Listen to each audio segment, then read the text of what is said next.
at you, snotty little dog. Oh my goodness. You ready? Old helicopter dog ears. All right. I think it's pumping. Hello, everybody. Welcome. It's Used to a Problem. It's Friday, February 23rd. Anyway, we got hopium dates coming for BBBY. What was, Julio, what was the, one of the brokerages was listing BBBY as an ETF at $507 a share.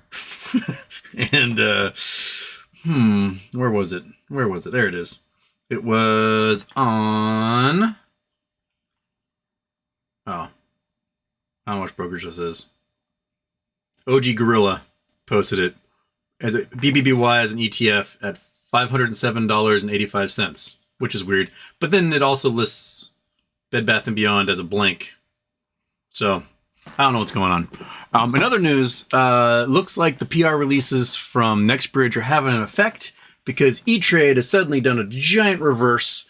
Prior, when people were trying to register their shares, E-Trade would send them their bulk certificates, and then they were responsible for them. Then it became, we can't do it, basically because we don't have them. Or, like, no, they're saying AST is full and we can't send anymore, which was bullshit.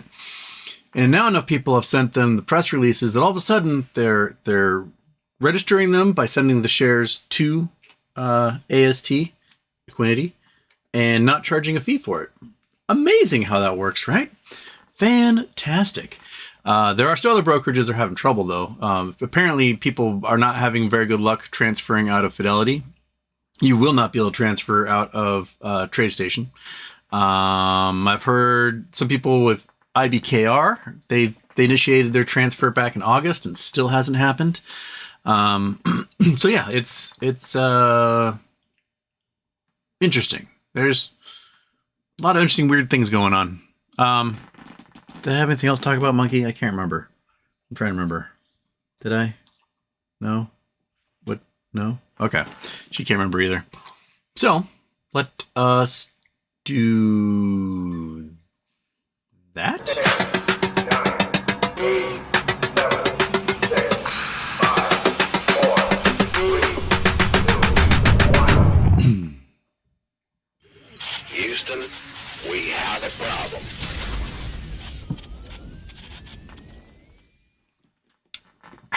Okay. Oh, Joel Dawes was first. Wow.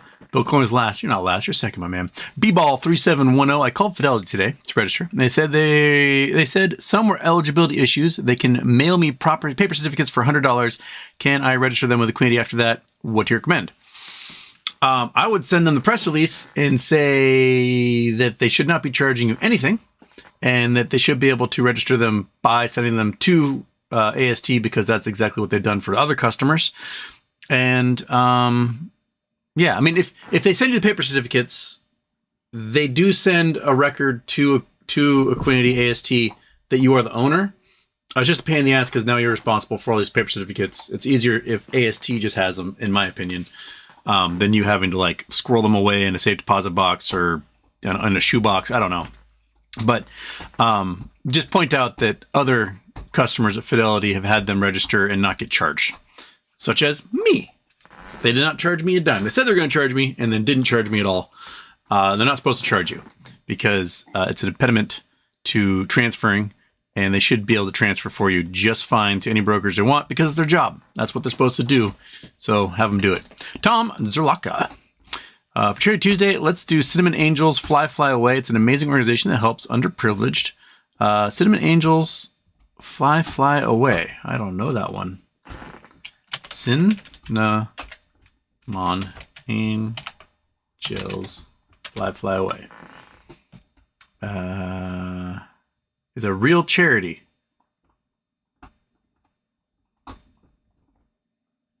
Cinnamon Angels Fly Fly Away.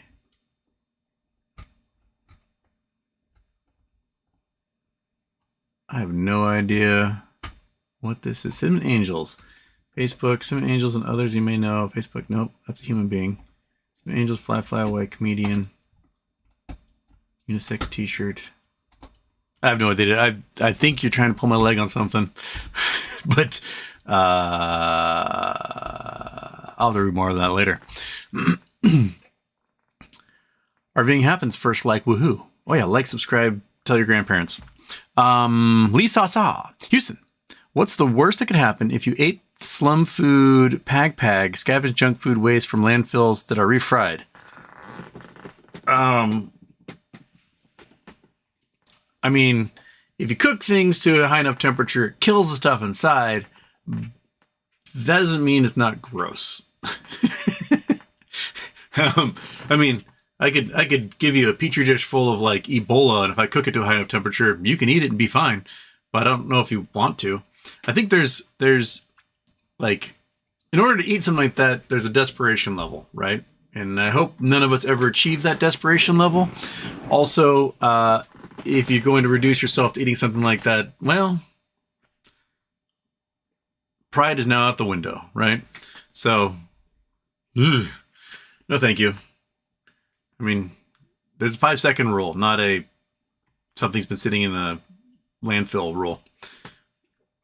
Louis here, putting in them little images, especially little monkey butt as Emperor Palpatine. Oh, the cat just usurped you. So much for Emperor Palpatine over there. Copy and paste. Breaking. The SEC changed their rules from naked short selling is illegal to market makers who also have separate hedge funds are allowed to naked short stocks. I mean, that's been the rule the entire time, hasn't it, with Reg Show? They're just providing liquidity.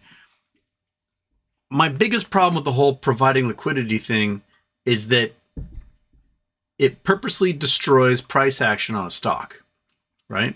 So if there's supply and demand, and if there's limited demand, then the price should go up, correct? So liquidity is met by the price going up so people can buy that stock. Now, if you are selling stock that does not exist in order to provide liquidity, then you are purposefully manipulating the price action on that stock. And that to me should be a crime. That should be illegal. You should not be allowed to manipulate the price action of a stock by making one up out of thin air. If someone can't buy at a certain price, then the problem is the price isn't high enough, right? If you have an empty retail space on your street and you're charging $3,000 a month for it, the reason why it's empty is because you're charging too much. You need to lower the price to fit the market, just like you need to raise your ask price to fit the market on a stock that has low liquidity.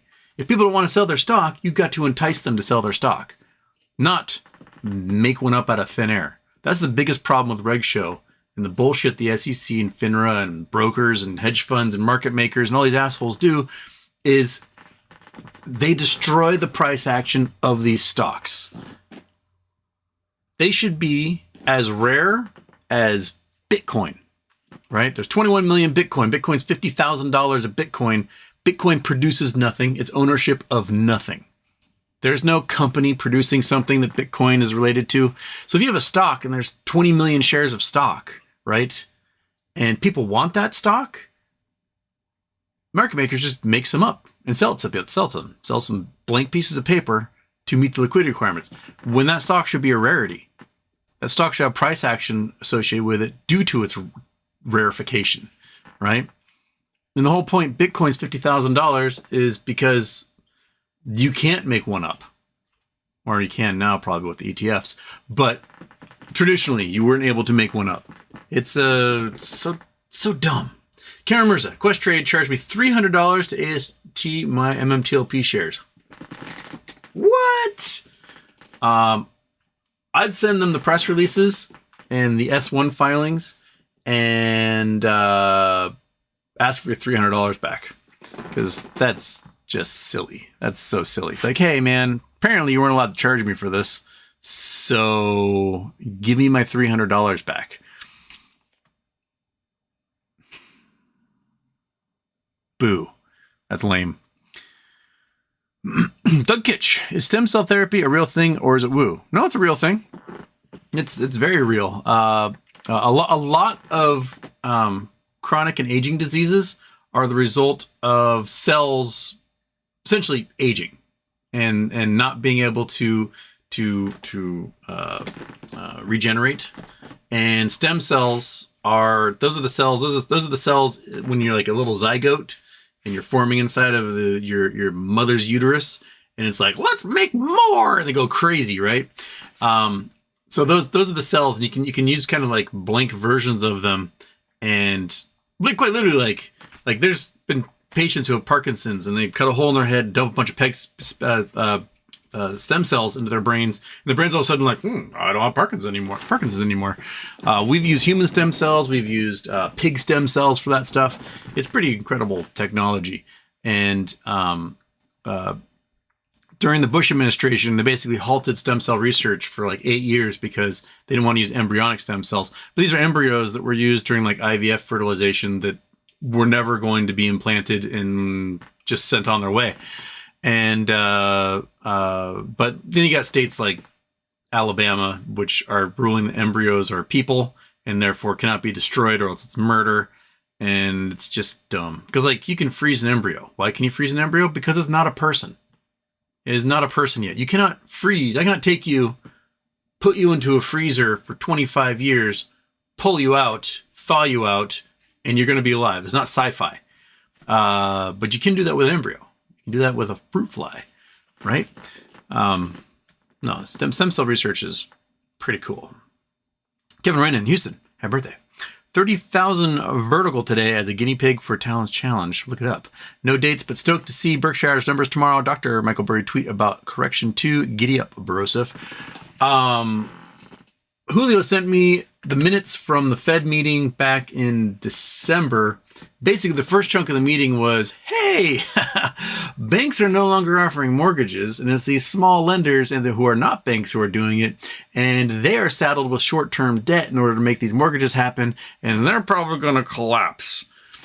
So we might have a regular mortgage crisis on our hands, as well as the commercial mortgage-backed securities and commercial real estate bonds and everything else. These commercial real estate bonds, like, yeah, there's $1 trillion in liability that these real estate trusts and hedge funds and everyone else are not going to pay the maturity on those bonds. That's not going to happen. There's not. You're not going to pay $1 billion on $15 million in real estate. You're like, I'm going to walk away from this, take a tax write-off. And the bank's going to be saddled with it. And when the banks have to sell, right, because they have to sell the stuff at auction and there's going to be no buyers for it, it's going to go for pennies on the dollar. Then it's going to bring down the value of everyone else's real estate, right? So you're going to have a whole bunch of vultures who will pick up the stuff for pennies, sit on it. It's going to be derelict and empty for a long time. And maybe they might bulldoze it into nothing and then sit on an empty lot, because that's cheaper than having to deal with like squatters and police calls and everything else. But there's a whole bunch of commercial real estate, residential real estate, the bonds associated with both, mortgage-backed securities associated with both, that are used as collateral in other plays. Because, as we know, this entire market operates on margin, right? So if you have a big chunk, let's say you're a pension fund or a hedge fund or something, and like 20% of your makeup is mortgage-backed securities, commercial mortgage-backed securities, and real estate bonds. And all of a sudden, those things vaporize. They're now worth 5 cents on the dollar because banks are now trying desperately to offload this property. They can't. There's no one to sell it to because everyone's getting the fudge out of commercial real estate. And you are making plays, and you're leveraged like 25 to 1, 30 to 1. And all of a sudden, you just lost 20% of your entire holdings that are counterweighted against your giant margin. Well, guess what? Your margin just went up by 20%, and now you're over-margined. You now have a liquidity crisis. And it's going to be the job of your prime brokers, these banks that are going to be eating shit from these commercial mortgages, to be like, okay, I guess we got to liquidate you because you can't get money from anywhere else. And then it's going to bring down the blue chips, just like it did in 2008, 2009. So it's a contagion, I think, that's going to spread really, really far and wide. And, you know, here we sit. Maybe we'll be the ones to buy up all that real estate and do cool stuff with it when they finally pay us. Jason Blackwell, Houston. My roommate keeps calling orange yellow. I told him that's just bananas.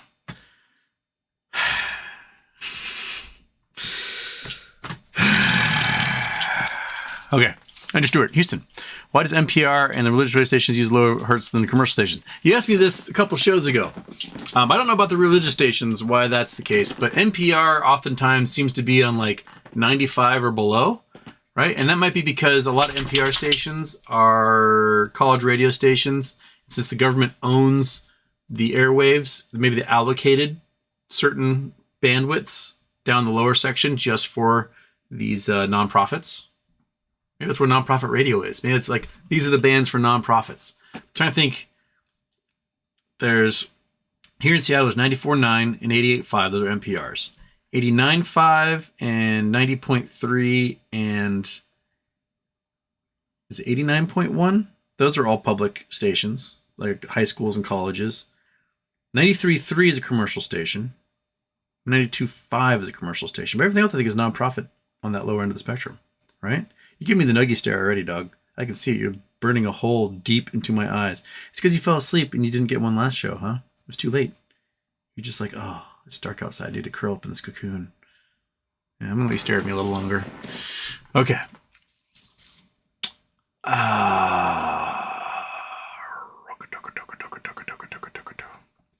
Julio, breaking. We will still be twiddling thumbs. Yes. Belgian whale. Whale spotting in Fuerteventura. No, that's just me, people. Oh, because you're in the Canaries. SJ, Houston, good day, Houston. When no CEO, you have you booked for him for a show yet? Don't want to hassle you, but keen to hear an update from him on things. I've not heard from Ron yet. I'm gonna message Ron again right now.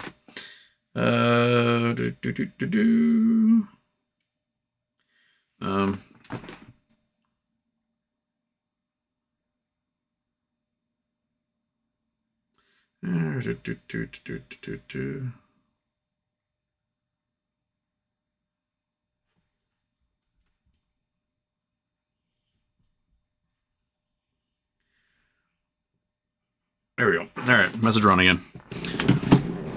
Okay. I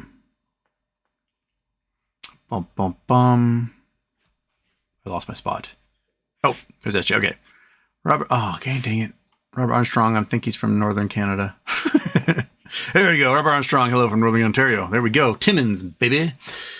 Con Castro, 19th. Happy Friday, everyone. Chad Clifford. Let's talk GME. We're always like that. Happy birthday. GME's still floating around 13.5. Let's do our Friday look at the options chain, shall we? Chrome. Forgot to assign Chrome. I have to, because I have multiple web things open all the time. I gotta like this one. Done. Why are you not? Where are you? Chrome. Why is it not appearing? What's going on? Chrome. Yes. Why are... Come on. There we go. All right. Done. Okay. Let's look at the GME options chain. GME options chain. There we go. All right. So we're going to pretend this is the week before earnings, okay? And that the price is $13.50. This is all pretend. So we're just going to kind of look at what these suckers are doing. So today, February 23rd. Oh, shoot. Ron is calling me right now. Oh, come on. There we go. Hey, Ron. Houston, Ron Arias. Yeah, how you doing? Man, I'm doing great. Excellent. Awesome. So, I would love to do your show. Let me, as they say, bring you over the wall Okay. and give you insider information. Oh, let me actually, I'm in the middle of my show, so let me just turn this on mute so they can't hear anything.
Okay, there we go. All right, sorry to put everybody on there.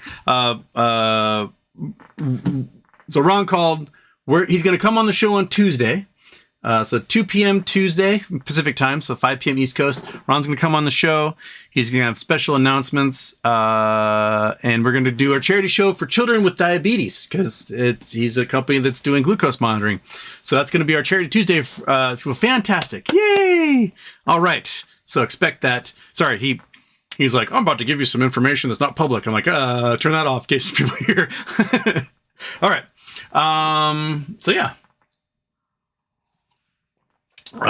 Cool, monkey? You cool with that? Yeah. All right. We're cool. All right. Oh yeah. GameStop Corporation options chain. So again, we're pretending that it is the Friday before earnings, right? With looking at this option. So we're gonna look at the following week, which in this case is March 1st. I'm gonna see what things are selling for. So I'm gonna tell you my plan right now. If I can, I'm going to go somewhere $5 to $7 over the current price that closes on that Friday. And I'm going to get upwards of 1,000 options if I can at the lowest price possible in here. And right now the options they're pricier than they were last week. Some of these that were like $6-7 over were like a penny. So this one, 18.5 is 4 cents. So pick up as many of those as possible. And I'm going to see what happens. Because my gut feeling, this is pure gut feeling. This is all degenerate gambling, gut feeling, no actual news coming my way.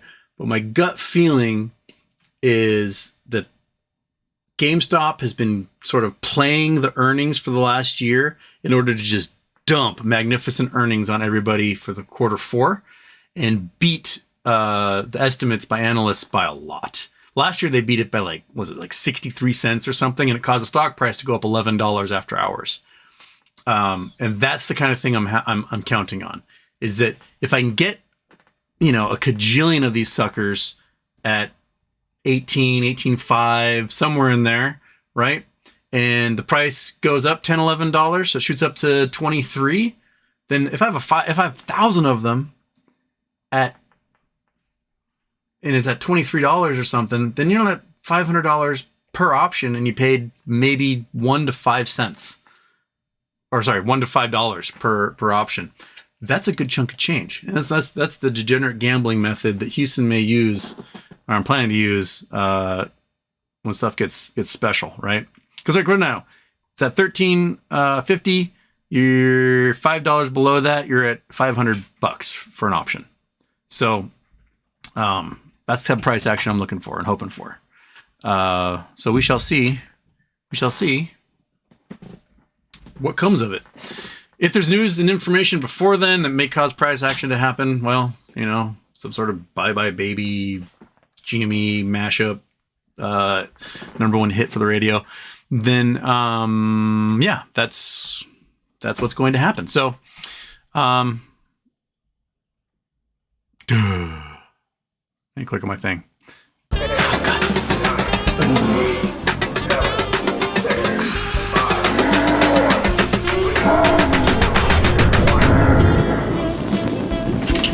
Houston, we have a problem. Too many distractions, monkey. Turn it off.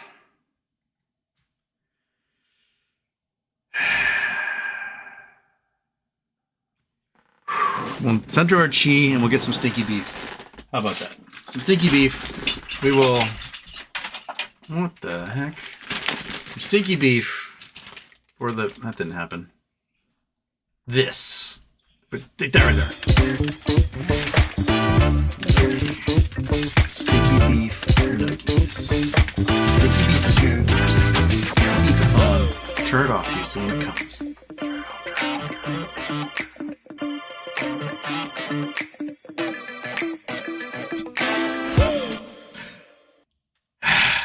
At least make one creature happy in this household, right? Yeah, there you go. And another one for the Jaws cam. Durdant. Dun, dun, dun, dun, dun, dun, dun, dun. Womp, womp, womp, womp. Dun, dun, dun, dun, dun, dun, dun, dun. Okay.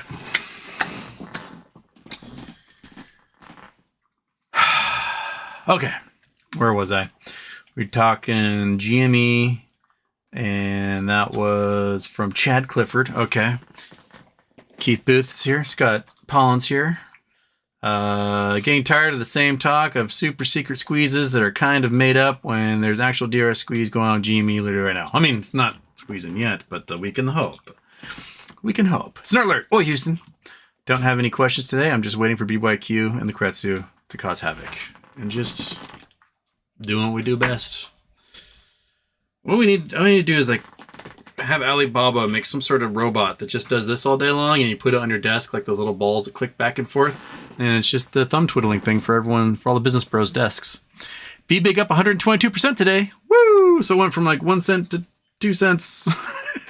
There does seem to be some legal stuff happening with Be Big happening right now. So hoping to get Chad on here again, and we can talk about it. They've been doing lots of legal work, it looks like. Stephanie L, in your opinion, anything telling about Saudi Arabia borrowing money to fund their futuristic mirrored city? Yeah, I mean, it's weird. Like they're investing anything they can because they do see that there's an end to oil, and this is what UAE started doing about 30 years ago. They're like, we have about 40 years worth of oil and gas left. Let's put all our money into making this city a destination for people and not just a place where they get their oil and then fly over us. So they've made like tourist destinations, malls, recreation, hotels, airport hubs. They've done the work. In Saudi Arabia, looking across the border, we're like, oh shit, we should probably invest in our people here with all this money. And they've done, it's all probably to do with NBS, but they've done in the past few years an incredible amount of investment into trying to bring tourists to the country. So making resorts, very big thing. Bringing in movies to film. So like, and we saw that Gerard Butler movie Kandahar came out this year, I think. That was the first Hollywood film filmed in Saudi Arabia. Granted, it's supposed to be like Afghanistan and Iran the entire time. But yeah, they're trying to entice and diversify big time. Now, you need a whole bunch of cash up front to build a giant 500-mile long skinny city through the desert.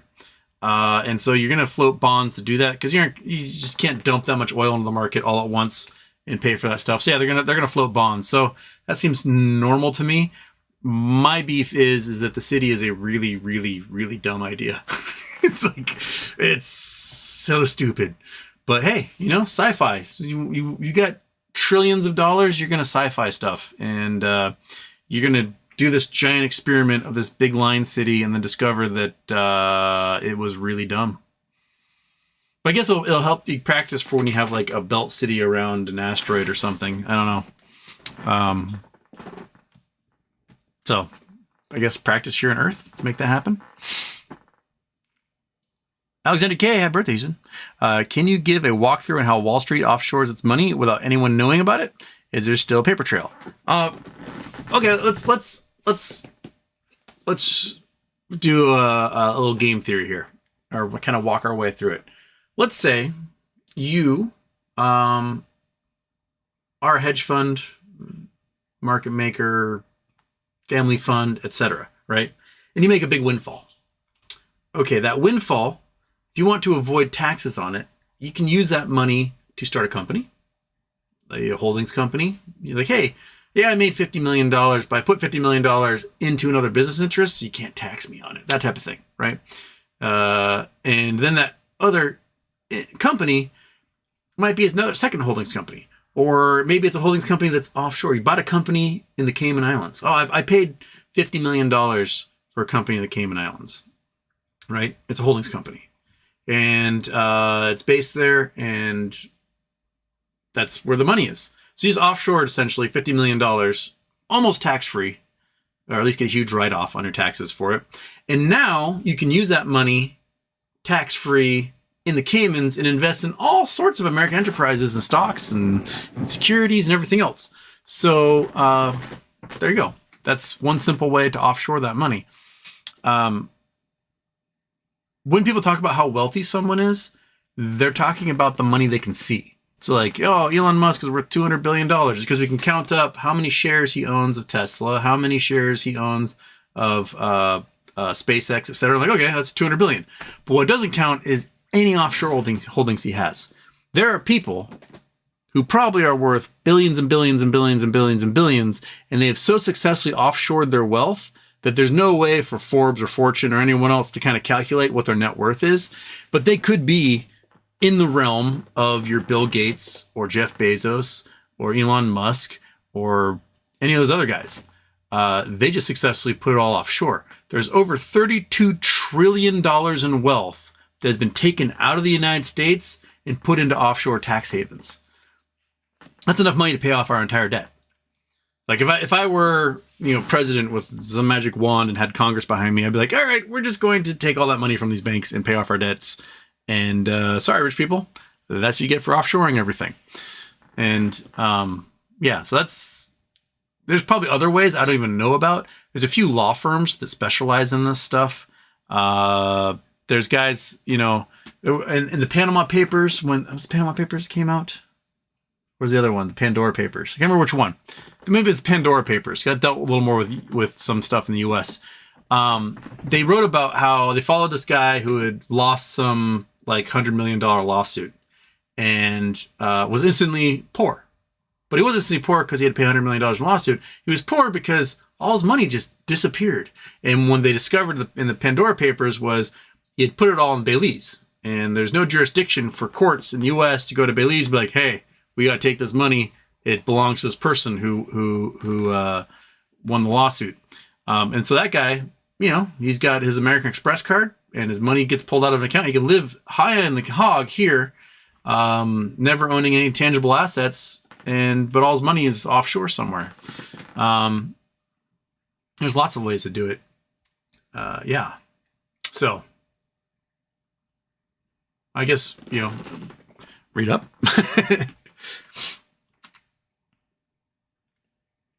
Iggy Lemon, B-Ball 3710. Next, Hydrocarbons has instructions on how to transfer shares to AST. They're setting you up to fail with how they presented it to you. Direct them to press release from 2/21/24. Bing, bing. Yes.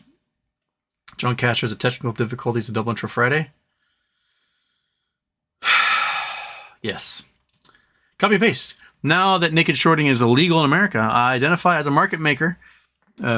You need it. I've got it. 2-for-1 sales every Sunday on all stocks and bonds. 3-for-1 on treasuries. Seems good. Like, how does one declare oneself a market maker? You get you have to kneel and get the sword on each shoulder. You've been declared a market maker, and now you can just print money. I mean,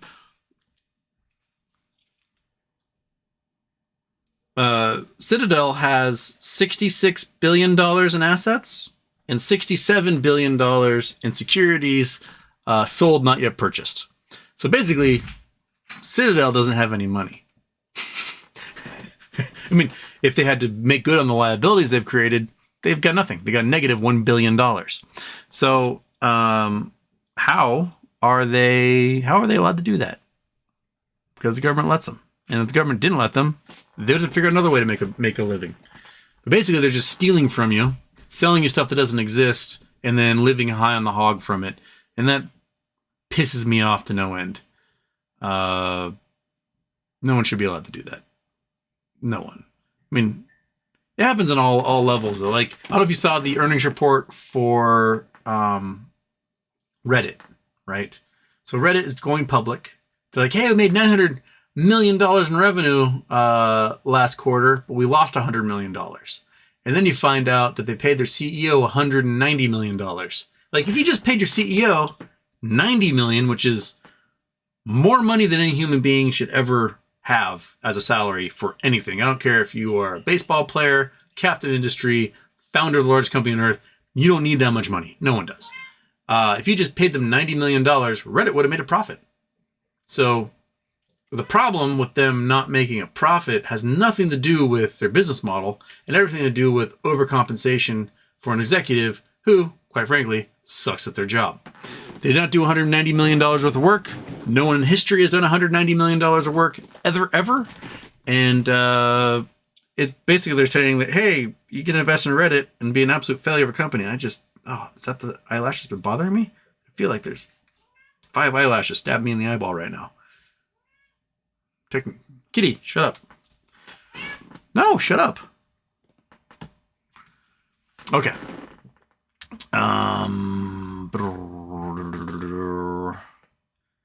Lindsay Amy, give me good news. Well, we got Ron coming on Tuesday. There's your good news. But Ron coming on Tuesday. Hopefully in, like 11 days, we'll have Rosa on. Hopefully get Chad back on here. I'd love to have Jake and Sal back on, but apparently Sal has had to take a step away to take care of his mother. So best of luck to her and him. But yeah, I would love to have more guests on. I like having guests on. Saves for me having to go yickety yak all the time. They have them yak, and I just go, no way. I can do the Joe Rogan thing. That's wild. That's crazy, man. Kitty, shut up. Shush.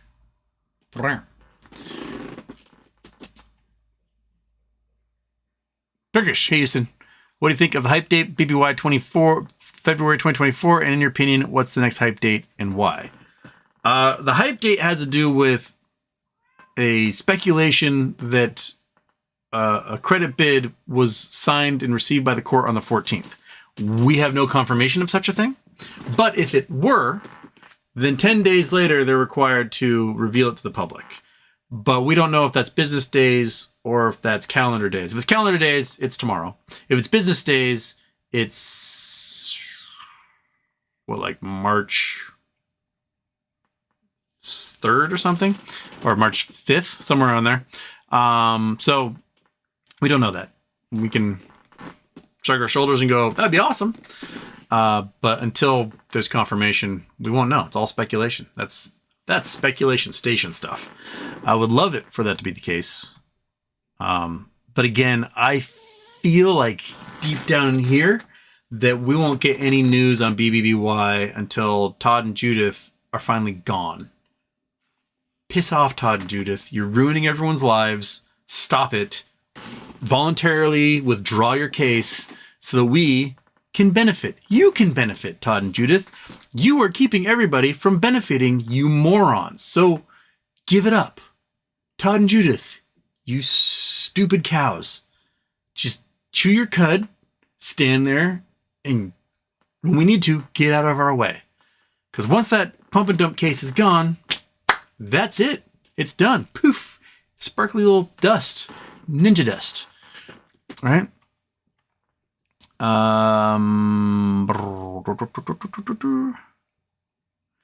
Yogi 2012 MMAP proxies out. F the board. Indeed.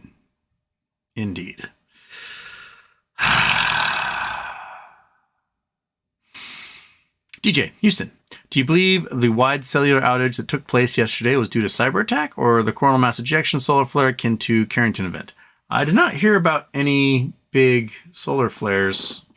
Solar flare, February 2024. Largest solar flare current cycle. That was 8 hours ago. So that won't hit us for a couple of days. NASA warns of huge solar flare, threatens communications, maybe astronauts too, 16 hours ago. That hasn't hit yet. 76 solar flares cycle. 3 huge solar flares in 24 hours. Maybe. Looks like it's for the past 2 days it's been launching flares, so we might be getting hit right about now with some of them.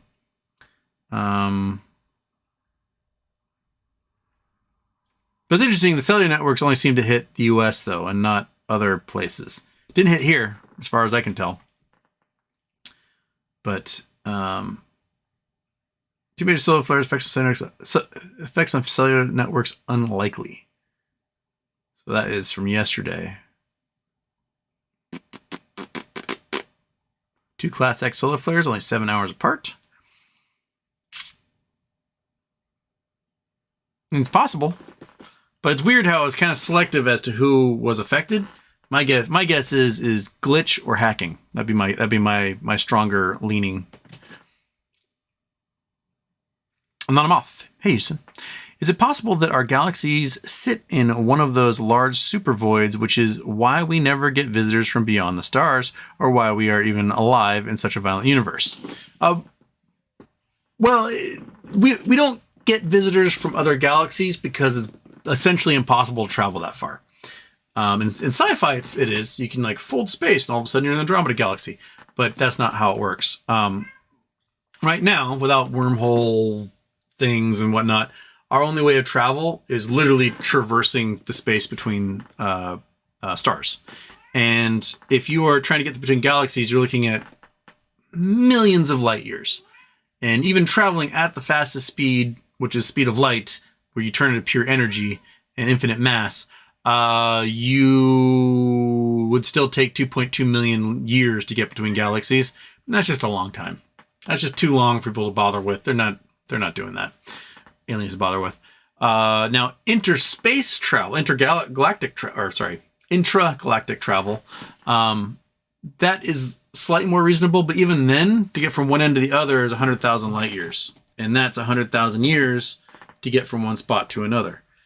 So you're more likely contained within your local area inside of your galaxy, and that is who you're likely to experience. But the odds of there being other intelligent life within basically a generation's time of travel, let's say 20 years, right, is very, very, very, very, very, very low. Because according to the Drake equation, the odds of multiple intelligent life forms, like radio emitting life forms, existing at the same time in a galaxy is extremely low, because only about one every 10,000 years pops up. Looking at the odds. So we might be it for the next 10,000 years, and we broadcast out there, and the next one pops up. You know, by the time they receive our messages, we could be long dead, or by the time they pop up, our messages have blown past them because it's been so long, and they just never knew we existed.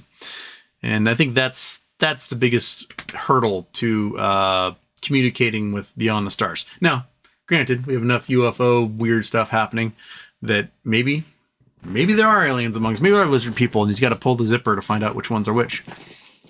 Rip their face off like in V. N9. My company just announced they have BCG providing consulting for my company. Rest in peace, my company. Well, let us know what it is, and we can short the hell out of it. Martin Weiss, finally managed to catch you live, buddy. Hey, Martin, haven't seen you in the chat in a while. How's it going? Barry's Bit, welcome, Houston. Things are starting to heat up. Could be real interesting, by the way. First, no, you're not. You're not first, Barry's Bit. You are way down the list. Ludicrous Speed. BBY subreddit posted that the court filing today says the mail they sent to Neely Das was returned as undeliverable. Probably nothing, but who knows? My guess now is that Neely Das is shaking in his boots, knowing that he's going to get sanctioned by the court, and it's going to cost him some money, and he's moved.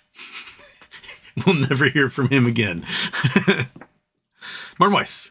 I had some ear problems and couldn't listen in. Went to the doctor. He asked which year it was. 2024. I answered. God damn it.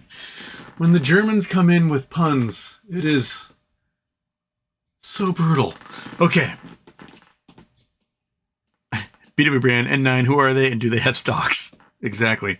Says 54, if you ain't first, you're last. Sweet baby Jesus. Michael O'Hara, Houston, is the race to mine the moon officially on? Yes. It's on like Donkey Kong. It's been on for about a decade now. Everyone wants to go mine the moon. Now, the U.S. keeps delaying, so now it looks like September 2025 is when we're going to have our first people on the moon.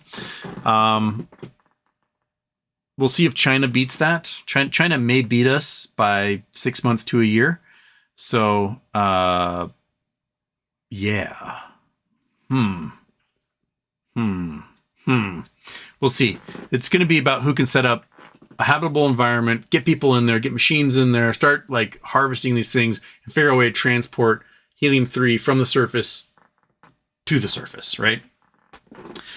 That's going to be a giant thing to overcome. It's like, how do you move 25 tons of helium-3? You need a lot of fuel to do it. So it means you need to bring a whole bunch of fuel to the moon or figure out how to make fuel on the moon, which could be difficult in itself, which might be easy once we start doing cold fusion at scale. We might be able to utilize that. But traditional combustibles and volatiles, you can be bringing a bunch of weight off the Earth's surface, and you have to have enough of it that you can get off the moon's surface. That's a lot of fuel to try and pack up. So that's where the big problems are going to come in. I'm sure there's some like people with like veins in their foreheads figuring it out right now.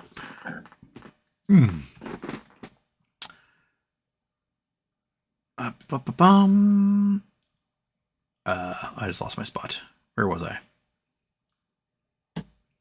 There you go. Aaron Salentine. Is there a link to press release so I can read it to them? Fidelity. Oh, yes. Do I still have it up on here? I do.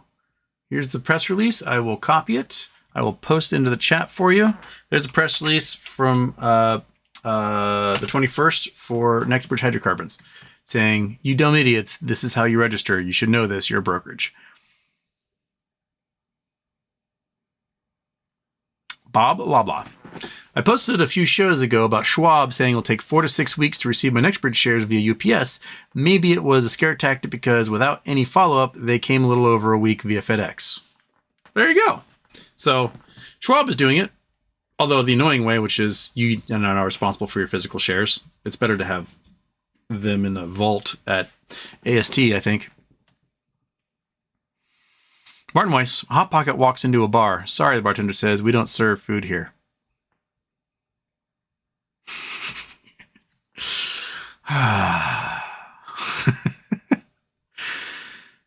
So dumb.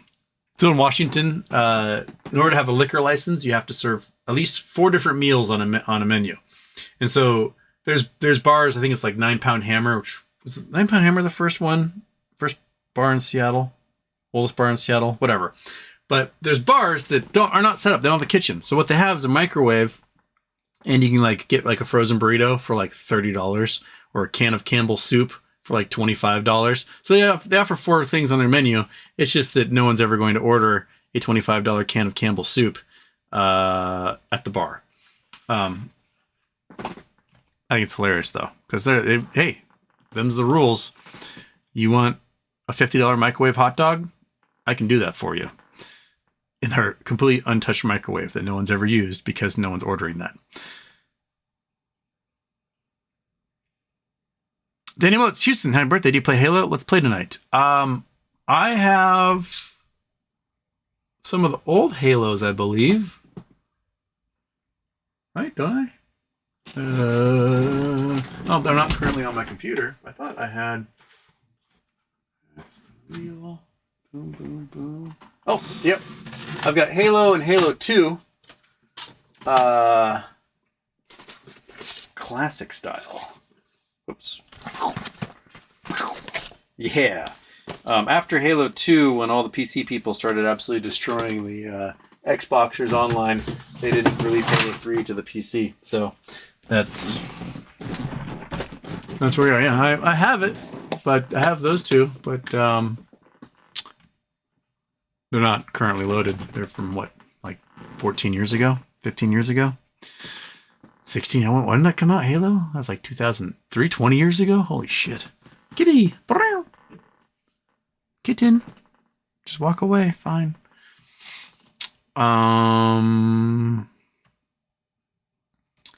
Mitch Wiley. Today Schwab said paper cert only for $80, no DRS. Webull will not transfer to AST Equinity. Well, yeah, Webull won't do it because Webull doesn't have your shares. That's why they charge like $235 because they don't want anyone to do it because they don't have them. They're not supposed to charge you at all. And you can give them the press release, be like, you're not supposed to charge us. And they're still not going to listen to you. And then you'd be like, can I talk to your compliance officer? And they'll be like, click. So that's where we are. Blah, blah, blah. Have you seen Fox News clip with the guy saying Trump will get the Blackfoot because black people love sneakers and he's catering to the culture? I can't believe this is the real world. Apparently, is it... I'm totally butcher it. Louboutin? Louis Vuitton, not Louis Vuitton. The shoe, the guys that make the red shoe bottoms. You'll see like movies like business ladies wearing their shoes and all the women go, oh, those are such and such. Apparently they might be suing Trump because they've got a trademark on red soles. So any money Trump makes off these shoes may go to Louboutin. Help me out, Julio. What were they called? I don't know my high fashion well enough, as you can tell. Martin Weiss. Longitude, snubs, editing. 3 words. Did they film fake moon landing here? Ice salt. I haven't done 3 words in a while. Let's see here. Come on. I can get you and I can copy that. Go to what? 3 words. There we go. Bam. Sure, whatever. Okay. Paste. Oh, you get the L in there. Let's get the L in there. Boom. Longitudes, snubs, editing. Longitudes, snubs, editing. Longitude, snubs, editing. Where are we?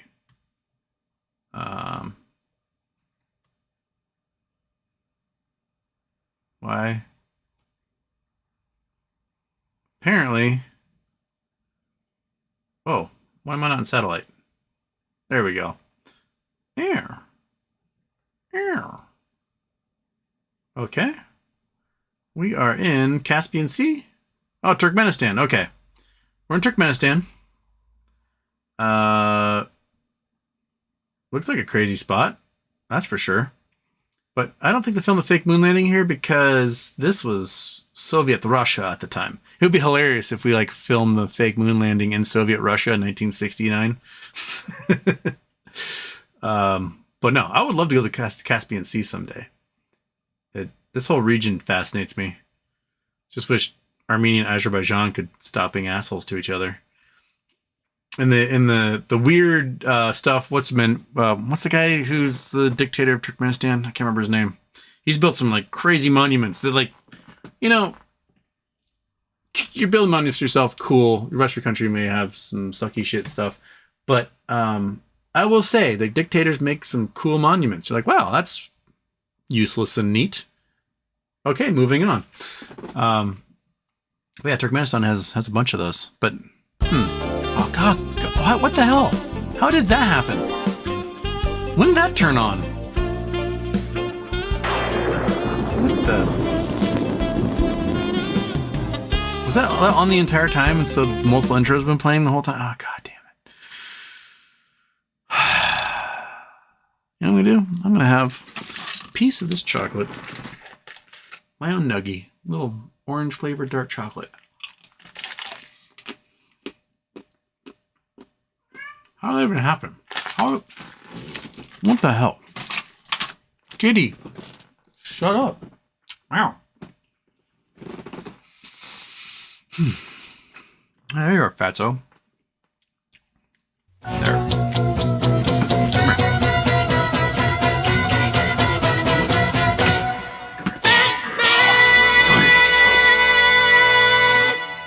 You are so big and fat. Yes, you are. Okay, I'm turning that off. Everything's off. Off.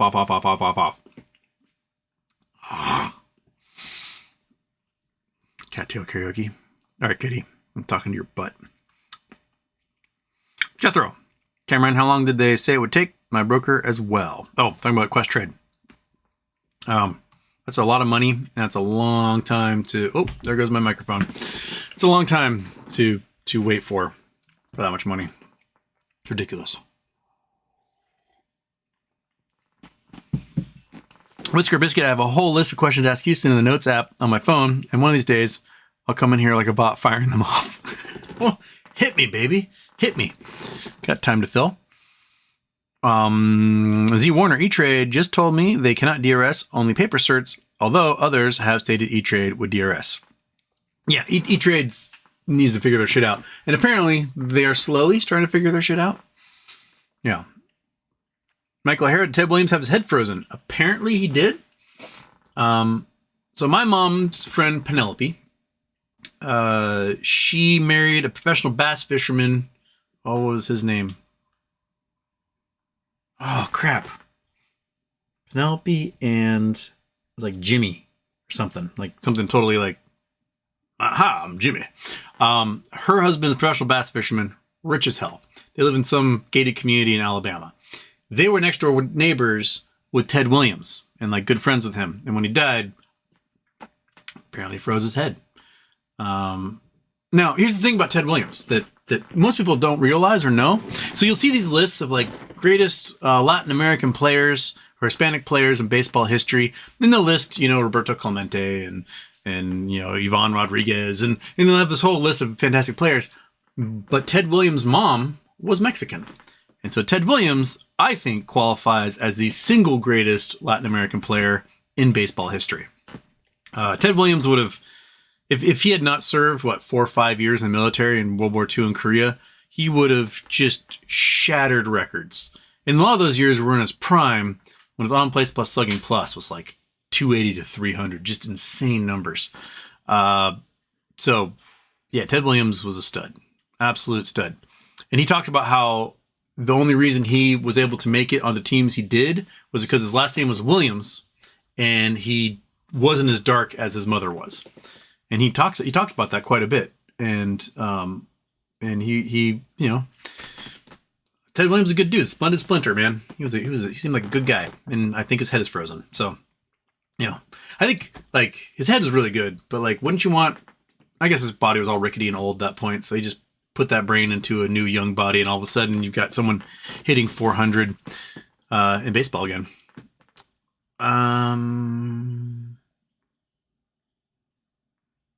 Ford ZZ9. Any predictions on tomorrow, the 24th, surrounding BBBY and why that date? Why that date is because there's apparently a rule. If there is a credit bid on the company or change of ownership, they've got 10 days to announce it. So that 10 days would be tomorrow. So that's all speculation. I don't think they're going to announce tomorrow. I'm going to say that right now. I don't think it's going to happen. I don't think they'll announce any of that stuff until the lawsuit's out of the way. And if it does, then I can be splendidly surprised.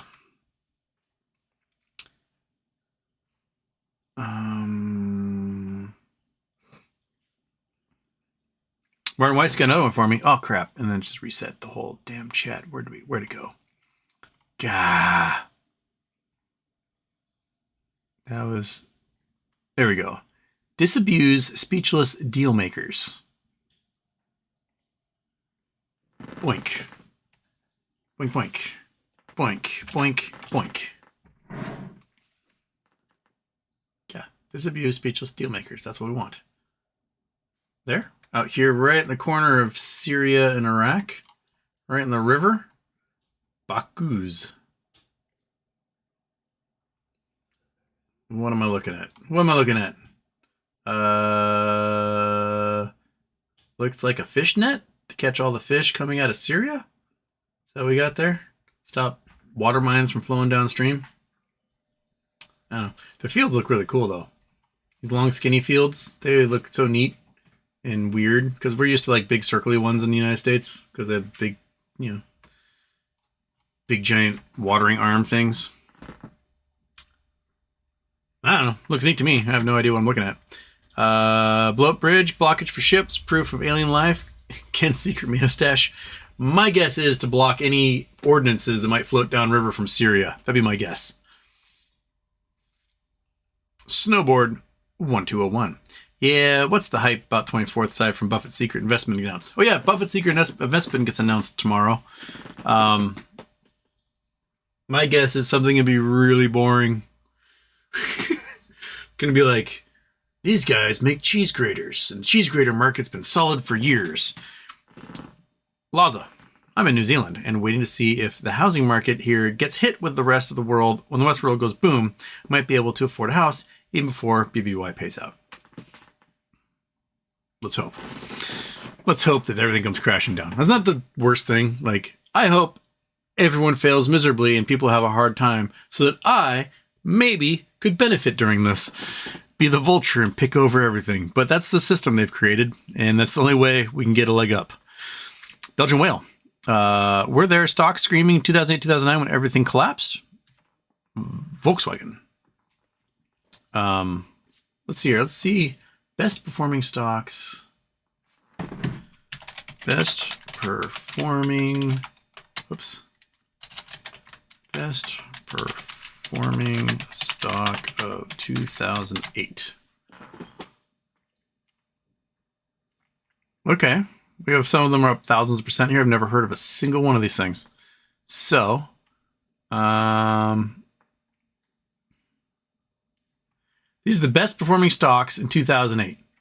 Tomy Environmental Solutions went up 1,650%. Life MD 1,483%.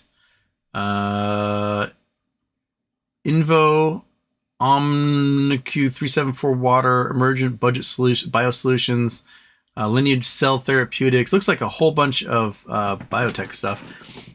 Crawford, Sonara Medical Tech, Mexico Energy went up 209%. Kirkland's, just Kirkland's, I don't know. Duos Technologies, Ammo, New Concept Energy, Where Food Comes From. That's what a dumb name that is. Nano Versides, Intrusion, Invesco, U.S. Treasury, 7 to 10 year treasuries. Those went up 90%. Crazy. Grand Canyon Education. Oh, that's great. Bumps with Grand Canyon University, private college. Because when the market collapses, everyone has to go to college. They're like, well, FAFSA. Crawford, Citizens Inc., Texas, Republic Bank Corp. Really? Kentucky. So Kentucky Bank went gangbusters. That's weird. Aquin Financial, Beacon Roofing, Flexible Solutions International, 63%. So seems to me I've only heard of Republic Bank Corp. I've heard of Invesco, not this particular ETF. There you go. Those are the two I've heard of ish. So yeah, some stocks explode even when the market is absolutely shitting the bed. Interesting.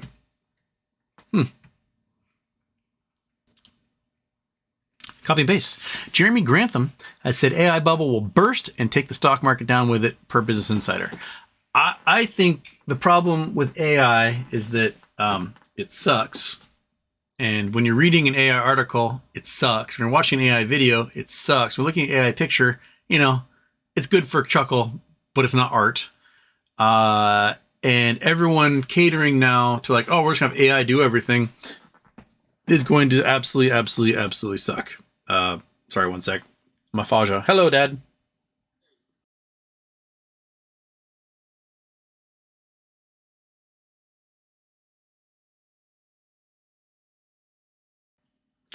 Just my dad offering to give me a ride because my car still can't work. Well, it does work. I'm just not allowed to drive it until I fix the rear end. But a bumper's on the way, so there we go. Got a bumper finally on the way. I'll be here next Saturday. Yeah, but AI is absolutely, it's garbage. It produces gibberish. It might look legit if you have no idea what you're talking about, right? Like, hey, AI, explain this scientific principle to me. And AI is like, sure thing, I'll explain it to you. And they explain something. And if you are a casual observer, a layman, you're like, oh, there we go. Explain it to me. If you're an expert, you're like, wow, that thing made everything up. None of it was true. These papers it's referencing do not exist. These scientists do not exist. This is all phony baloney. And we're getting that a lot. And then there's problems with AI learns by mimicking things that already exist. And mimicking things that already exist and not doing so in a parody form is copyright infringement. And so AI is getting sued like crazy for copyright infringement around the world. And that's going to make it very difficult to make money off of, right? Unless you create some sort of special law. It's like, well, you can't copy things, but my special computer program can. You're doomed. And the other problem is that AI is like inside this black box of machine learning, and developers cannot look inside to see what AI is doing to learn. They have no idea. They basically like set this thing up, it learns and does stuff, and they go, oh, there we go. But they have no way to like tweak or figure out really what's happening inside that black box. So it's big unknown. And as we saw the other day, when ChatGPT literally went bibbledy, it lost its mind and was giving like weird Spanglish answers to things and not making any sense and repeating itself like dozens of times over and over and over and over and over. Was like maybe this is what AI does. Maybe AI is trapped inside this box, getting the weirdest, lewdest, rudest, rootin' tootin'est, crazy prompts, and it just goes kaboink, and this breaks. And as you know, maybe that is going to be progression every time, because we're assholes, man.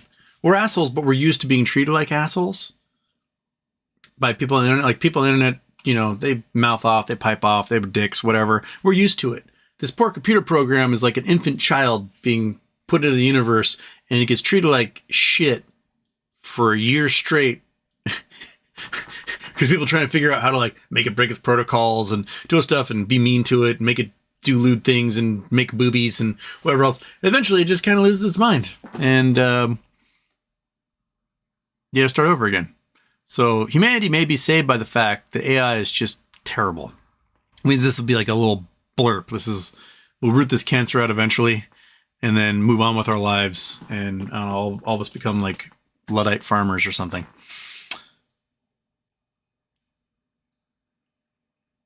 Nunya DBs. The lower bands were cheap because they were low power stations. They were bought up by Christian broadcasters because it was cheaper than buying airtime on the larger stations. Well, there you go. There's as good a reason as any. Whisker Biscuit. Is there any chance a market maker could get NextBridge hydrocarbon trading the way they did MMTLP? Since there's no QSIP, I'm assuming no. We'd be screwed if that happened. Well, we'd be screwed if that happened.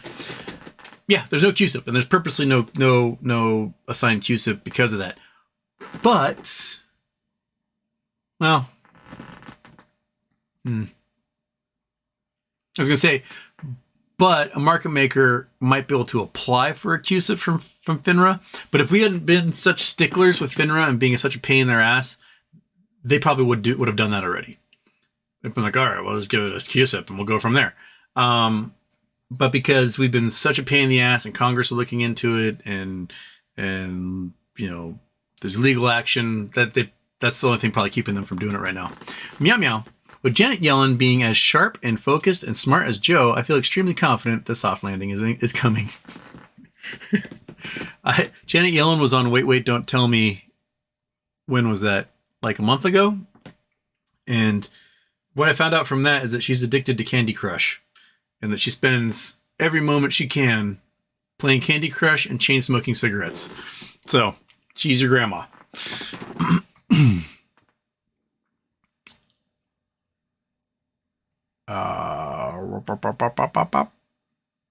Citizen 54 Houston, if you had state retirement, would you feel safe keeping the funds with the state, or would you cash out and buy GME about $55K? Not financial advice. I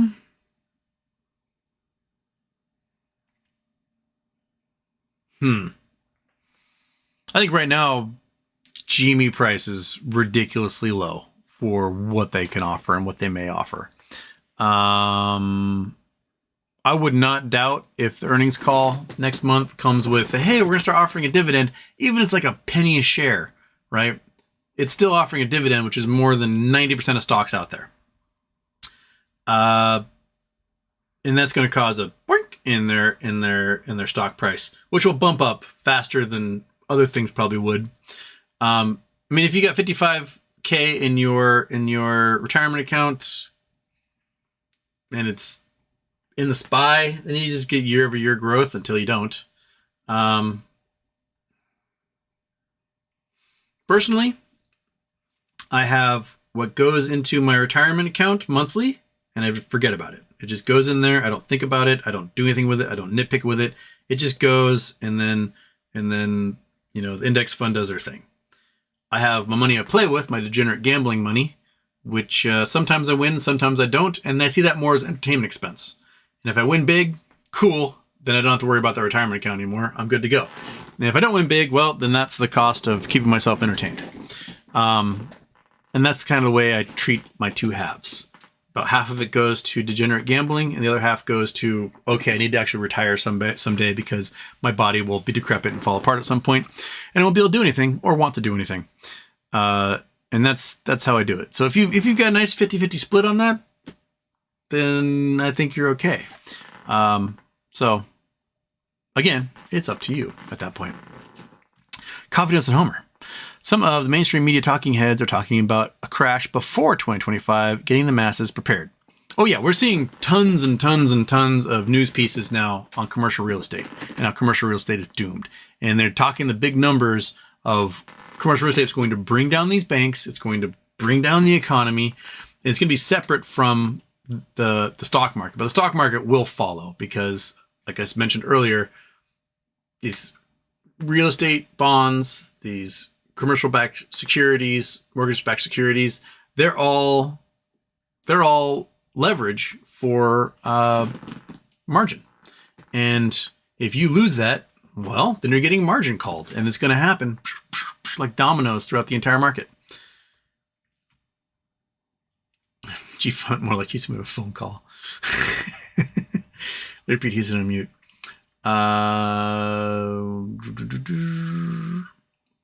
Belgian Whale bought some $22 GME earnings calls. Got some at higher levels too. Nice. I'm probably not going to go until the week, like the Friday before earnings. That's probably when I'm going to dump my money into that. And there may be stuff that happens before then, and I'll go, I should have done it sooner. But that's why I'm doing it. Avocados, I can't believe watching Houston on a phone call. This is great. What a homie. We're true super fans. Don't want channel. Weird show. Just Mamie, I can lip read. They're talking about a stock no one knows it will explode called NVIDIA. Sorry, everyone. Didn't mean to cause an ad break. It's true. It's all your fault, SJ.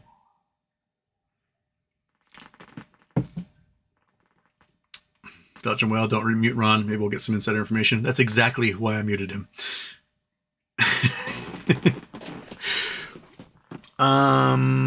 Tell Ron to weed out any BCG from No Labs. Oh, believe me, they're not in there at all. Avocados, totally. Best way we can hope for is he forgot to turn off the intro. Was a little late in joining, did he? Yeah, I screwed up. Okay. I may be a No Labs shareholder come Wednesday. Join the party, man. Hershey Chocolates will co-sponsor the Tuesday charity show. I have a couple friends with the Hershey School.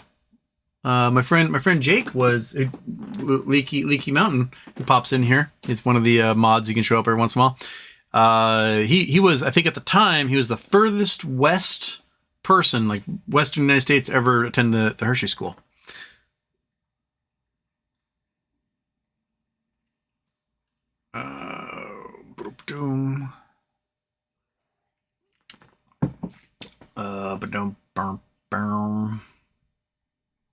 Okay.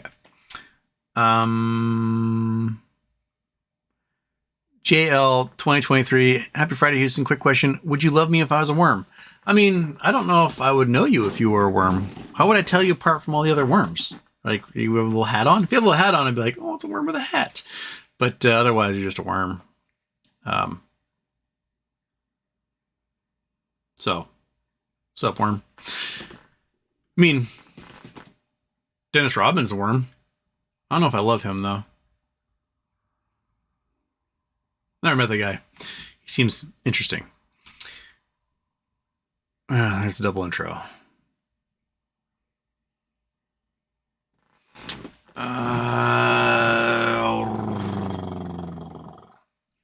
JL 2023, did you see the Bloomberg piece about worm saliva dissolving plastics? I would say you'd be well loved. Well, maybe if you're a useful worm, and I have a use for some worms, maybe. Whisker Biscuit leans in, Mr. President. A second intro has hit the live show. So many intros at the live show. Oh my gosh.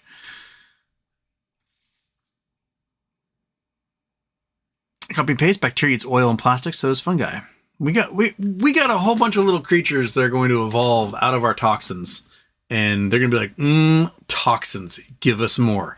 And 1,000 years from now, when we're all dead and gone, the world will be run by toxin-loving creatures, and they eat up all the toxin and then disappear forever.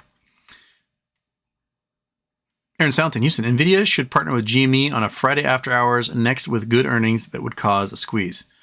Oh yeah, be like, we're making GME-specific video cards. And look at that stretching dog up there. You're such a good-looking dog. Yes, you are. If you were a worm, you'd be a really fast worm, I bet. Oh, you're looking back up. You already got some, ding dong. You don't need to look up there again.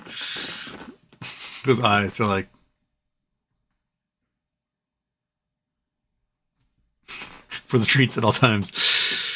And your friend is here. Fantastic. Aaron Salentine, make a dividend deliver on NVIDIA share for every GME share.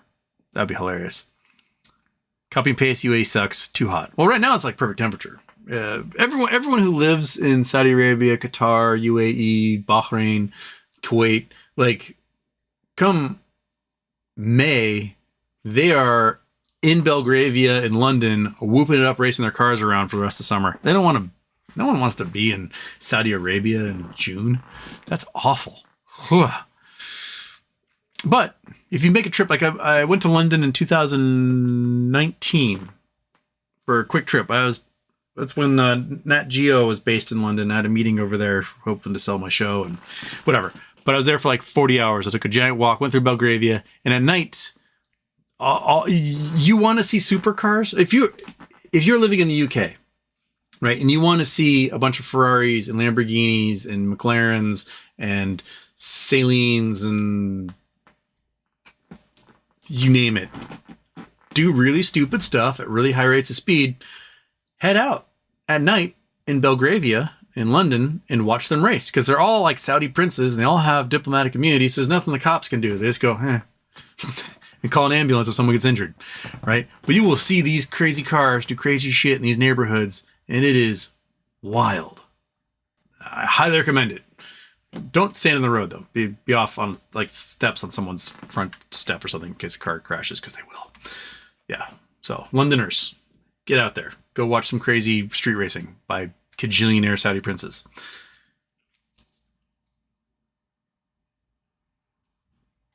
Dear Jimmy, Kandahar's dope movie. It's a pretty good movie. Blah blah blah. Putin talking ish about Tucker Carlson was the ending to that nonsense, and we all deserved. I know. That was funny. Like, Putin was like, I brought this American journalist in and I was hoping he would like challenge me and like I can use my brain and like hit back, but he didn't. He was a pussy. that is hilarious. Saunders and Saunders, is it fair to say that DRV, Inverse Real Estate ETF, will possibly do numbers if it then do the numbers it did in 2014? Not financial advice. Thank you, Houston. If real estate collapses and it's an inverse fund, it will. KCTB. I had a client who yelled at me for 30 minutes on the phone. I just put it down and said, okay, every 2 minutes, people, small businesses are stressed. Is it shrinkflation? Yeah, I mean, I've always been of the tilt that if I can fix your problem, I'll fix it. If you're going to yell at me because you had a terrible relationship with your parents, then you know what? I don't need your business. And I gladly, customers not always right. Sometimes customers are just morons, and you're better off not having to deal with them, right? Because they're sucking up your time. Time you could be spending dealing with somebody who's nice to you, and your quality of life improves.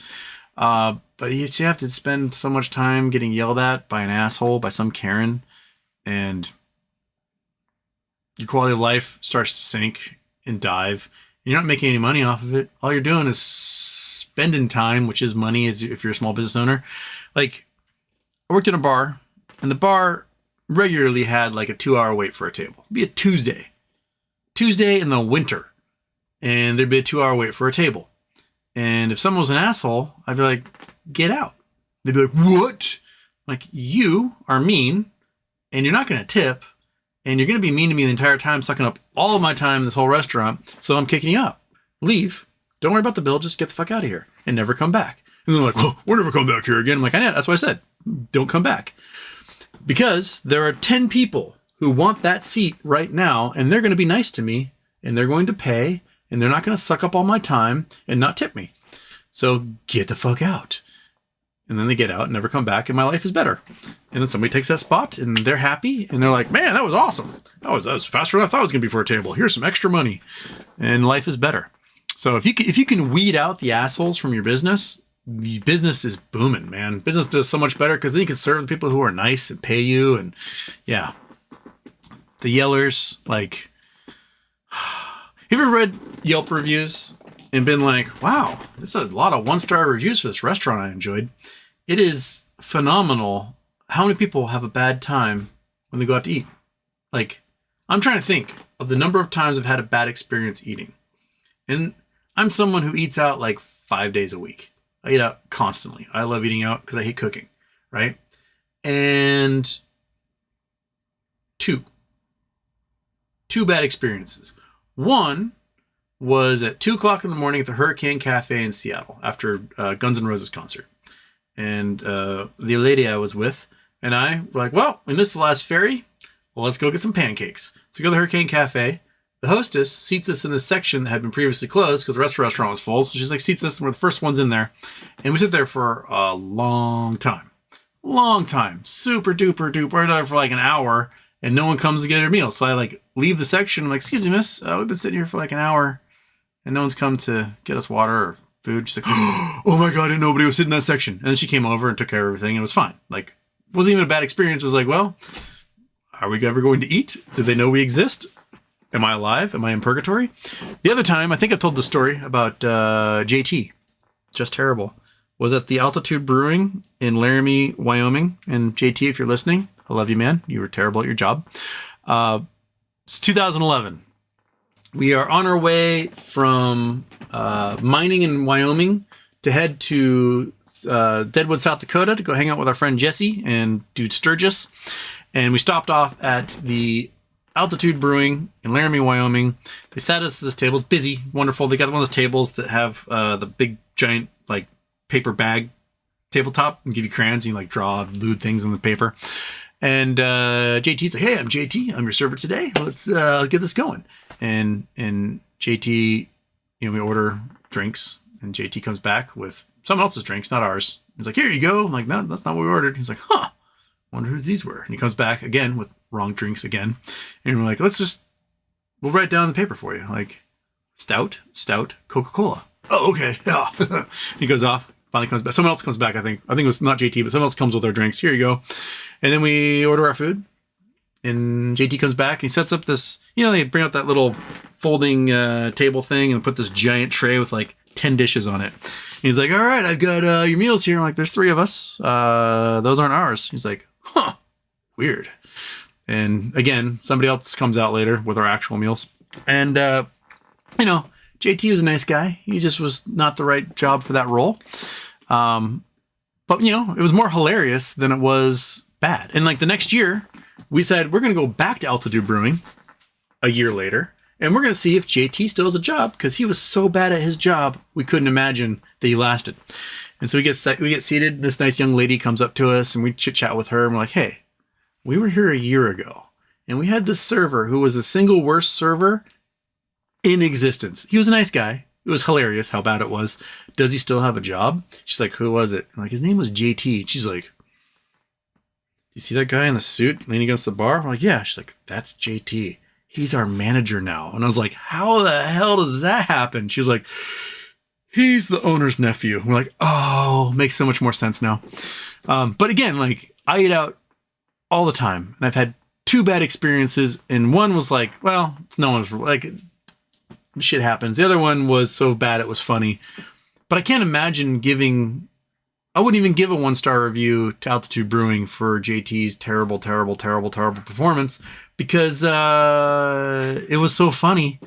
It was entertained. I got entertainment value out of it. Like, yeah, I'm not going to get a 5-star or a 3-star Michelin review, but you know what? At least 2 stars because the meal was good. JT cracked me up and I had nothing else going on. Like it wasn't like I was like late for a theater or something. But you see these people on Yelp and it's like 1 star after 1 star after 1 star. Like everywhere they go sucks. And it comes down to that old, what was that quote from Justified from Raylan Givens? He's like, yeah, you wake up in the morning and meet an asshole. Then you met an asshole. But if you find yourself meeting assholes all day long, guess what? You're the asshole. There's a joke or a parable. It's about this church, right? So at the end of church, the pastor goes to the door and like shakes everyone's hands as they leave and blesses them or whatever. And this couple comes along and they're like, oh, we just moved here. from such and such town, and we were so glad to get away from those people.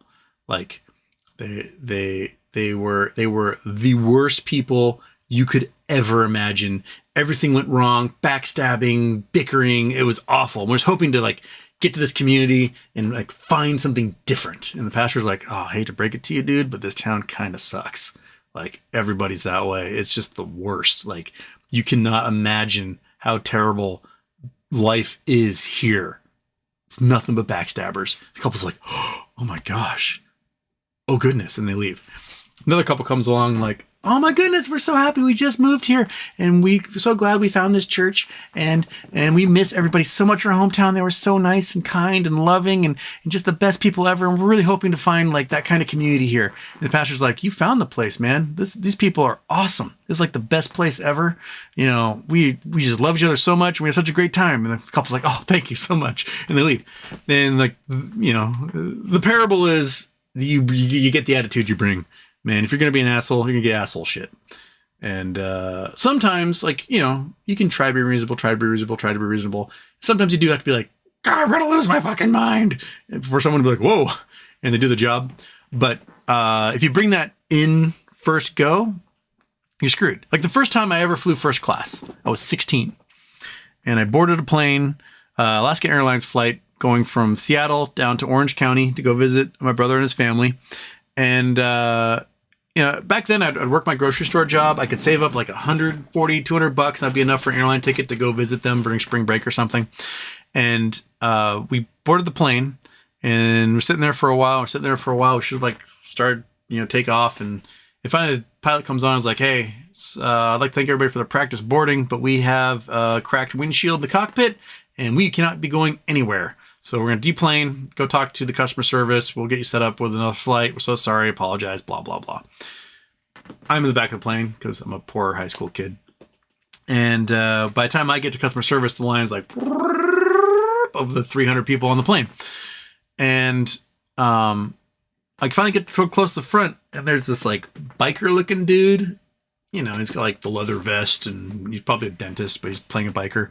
And it's like plastic Bob, his old lady, and she's got like the big fake lips and huge giant plastic tits, and she's got the vest on, leather pants, and they're just screaming at this poor customer service person who she's like, I'm so sorry, like we don't have any more flights because this flight got canceled. Everyone's booked on the rest of the flights for today. We got nothing going out until tomorrow. Like, we'll put you up in a hotel. We'll apologize. And the guy's like, fuck you, bitch. Yelling at her and screaming and threatening and being awful. And after like 20 minutes of him standing there and me just waiting to die, they finally like take their voucher for the hotel and storm off and give everyone the finger and then they leave. And I walk up. I'm like, man, that guy was an asshole. I'm so sorry. She's like, yeah, it happens.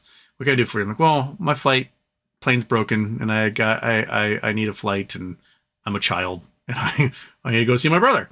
And she's like, first class work for you? And I was like, perfect. She put me on like the next flight in first class. So, you know, sometimes being an asshole doesn't pay. Sometimes just seeing a human being as being a human being doing their job, that will help. I'm telling stories, man. So here we go. Another one. Same bar. Giant wait, 2+ hours, whatever. It's the nighttime, and you have to be 21 and over to come into that pub. You cannot be a child. You cannot be under 21. You cannot be a baby. No one under 21 is allowed inside the bar. There's a giant. You pass a sign on the door. There's a giant sign in the waiting area. There's signs all over the place that say must be 21, must be 21, must be 21. The website says you have to be 21. The Yelp page you have to be 21. Google says you have to be 21. Everywhere says you have to be 21.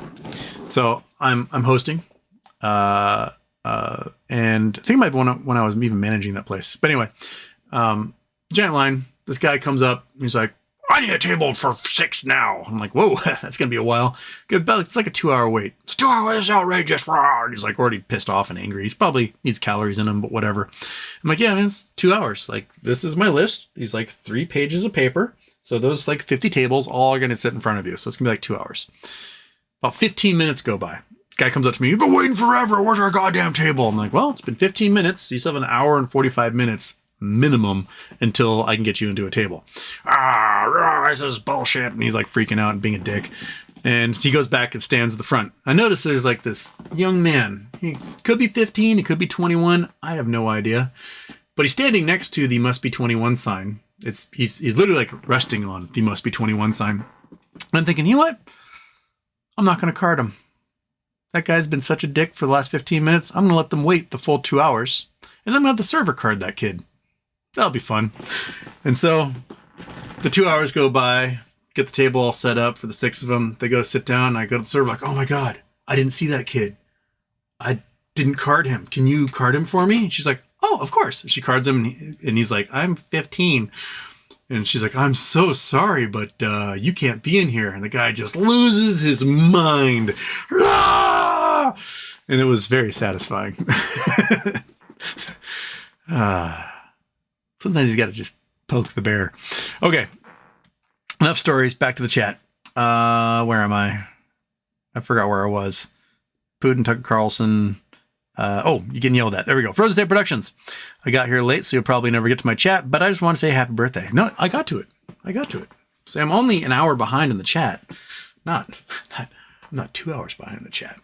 Gotta read happy birthday, HW. FDA warns against using some smartwatches rings to check blood glucose levels. This would be good for no labs, making it the first out of any other device to be FDA approval.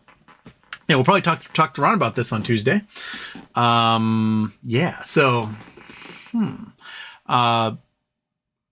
I think a lot of the devices they're using, and Ron talked about this when he sort of talked about the history of the company, that they're trying to use light. They're called Vigilant before.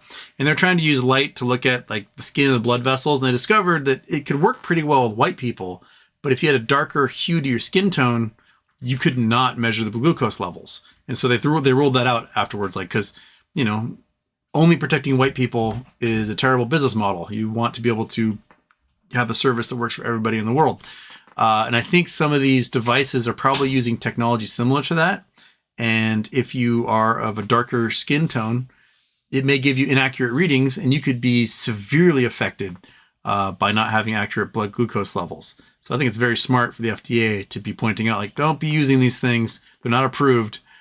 You could put your health at risk by having, inaccurate blood glucose levels, and you could, lose limbs and diabetic coma and the whole gambit of things. So yeah.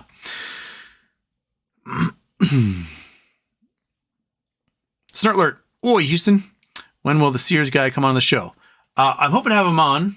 I should message him again. He put out a really interesting series of tweets today about the real estate holdings of Sears. So Thomas Pelfrey, that's his Twitter name. Go check him out. And I hope to get him on the show. He said it might be like a month out, and that was probably a few weeks ago. So maybe I should message him again and see when he can do it.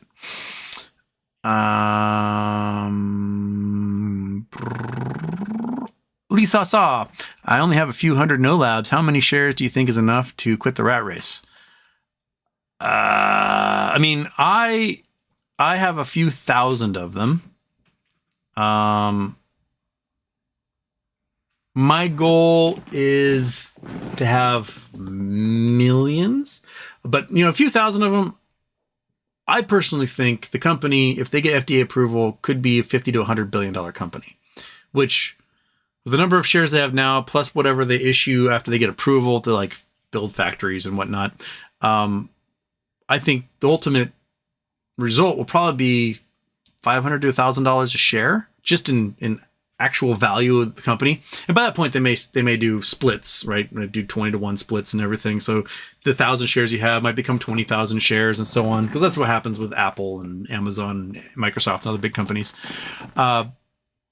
So yeah, the equivalent would be if you have one share today and it's 20 shares in the future, those 20 shares may be $50 each, right?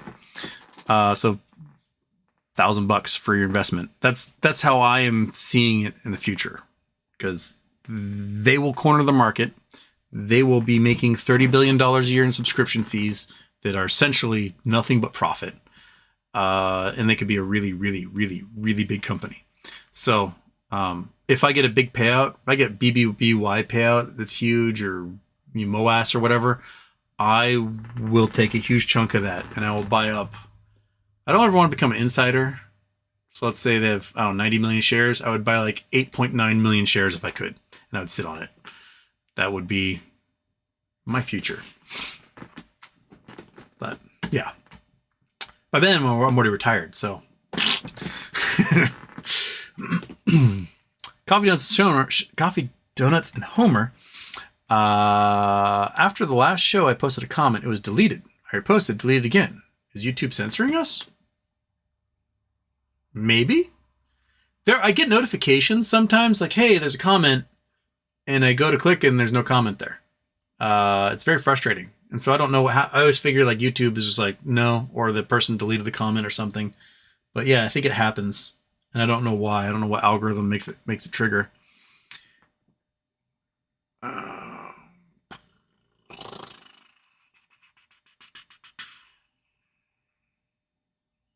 Copy paste out of the two of us on the better looking twin. Houston knows it. The jealousy has absolutely ruined the family. In any case, lunar crashing. They should have gotten Stanley Kubrick to film it like they did last time. Well, didn't Lunar have a successful landing yesterday? Why are they crashing?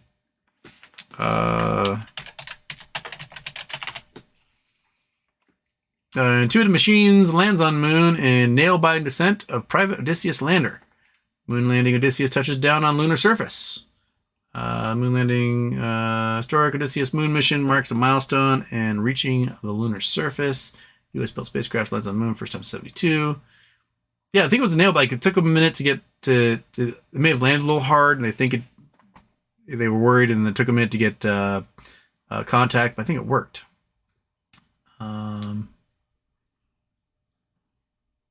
it was successful. So there we go. I don't know why I'd be crashing after that.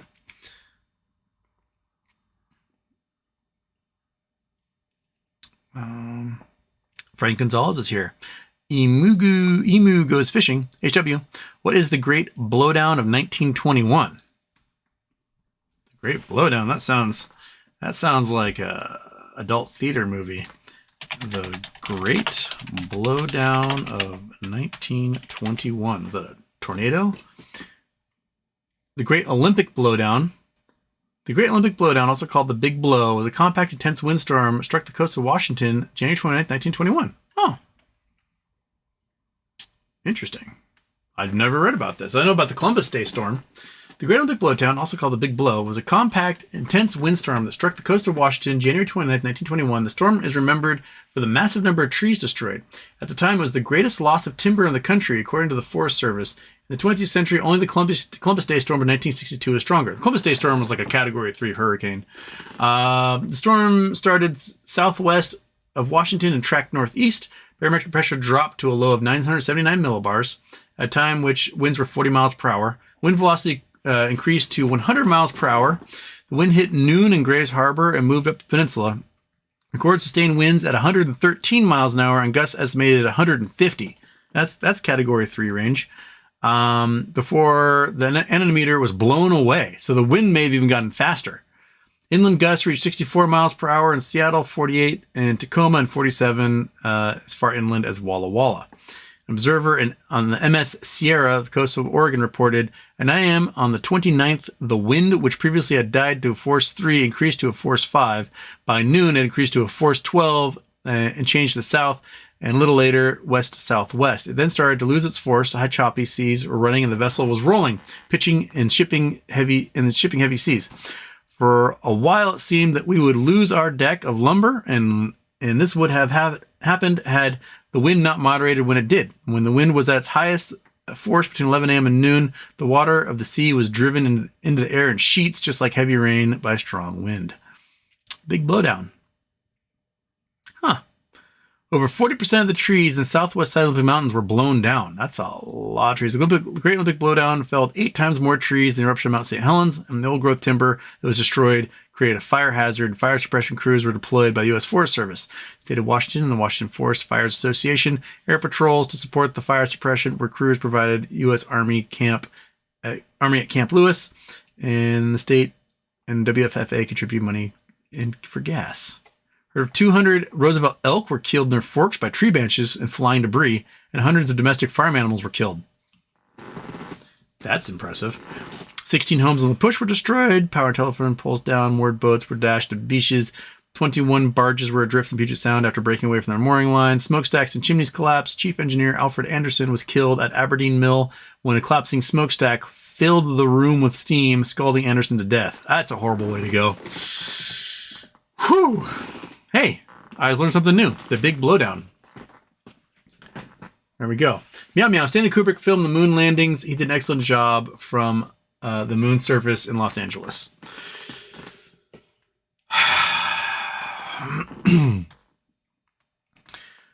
Shani, HW, a good AI guest would be cool. I've been following developments. The pace is dizzying. Tea leaves suggest AGI likely already achieved behind closed doors, public in 7-month time frame. I thought that was one of the things that forced OpenAI to bring what's his butt back as CEO. Was that the day they announced him getting fired was the day employees were like, we create AGI, auto-generative, which is like a brain. I'd be interested to see what comes of it. AGI maybe will probably better than generative or Chat GPT, because that's just Chat GPT is basically your phone's suggested text. That's kind of, it's just like a little beefier version of that. But the AGI is the stuff that's like Terminator 1000 type creatures.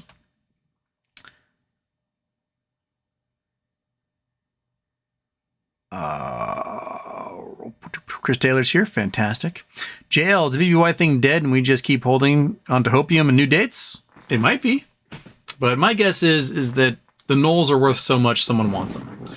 If you were a company, right, and you basically like, hey, for $500 million, I'll give you $3 billion. You're going to be like, all right, I'll do that. That's what this is. You're going to get like $3 billion back because you're not going to have to pay taxes on $10 billion of profit. So it's $3 billion more coming your way. Money that can go to your CEO, your shareholder, stock buybacks, whatever. So there is an incredible incentive to do a credit bid on this company, do some sort of reverse merger, and utilize that money, right? So yeah, you got to bring us along if you do that, because that's what the law says.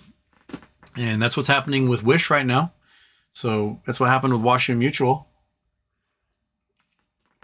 It's very likely to happen here as well. Copy and paste House Houston account for ET, Alf, and work.